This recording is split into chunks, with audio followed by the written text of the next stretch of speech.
Cerita pilu pengantin berurai air mata di hari pernikahan, pemicunya kada insiden mengejutkan H-1. Momen pernikahan yang seharusnya sukacita justru dirasakan lain oleh seorang pengantin wanita bernama Nilam. Melalui akun media sosialnya, Nilam mengurai kisah pilunya yang berurai air mata di acara pernikahan. Bukan tanpa alasan, Nilam sekeluarga menangis di acara yang harusnya dipenuhi tawa itu. Nilam rupanya baru saja terkena musibah sesaat sebelum resmi menjadi istri. Musibah tersebut adalah Ibunda Nilam meninggal dunia H-1 acara pernikahan Nilam.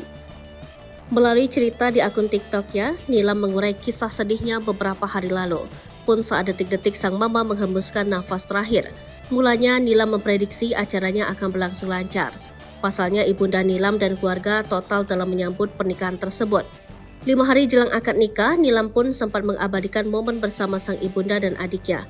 Di momen itu, Nilam tak menyangka bahwa foto tersebut adalah foto terakhirnya bersama sang ibu. Sibuk mempersiapkan pernikahan, Nilam dikejutkan dengan kabar dari sang mama.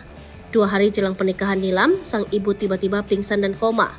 Kala itu Nilam memperkirakan ibunya akan segera siuman. Namun tak disangka, perkiraan Nilam soal kondisi sang ibu meleset. 1 hari jelang pernikahan, Nilam terkejut mendengar kabar ibunya meninggal dunia. H-1 pas siang sengaja fotoin panggung biar nanti kalau mama sadar, aku bisa kasih lihat dekor wedding impian mama. Tiba-tiba jam 5 sore, dikabarin kalau mama meninggal. Ternyata takdir berkata lain, mama istirahat buat selamanya padahal besok aku nikah, cerita Nilam.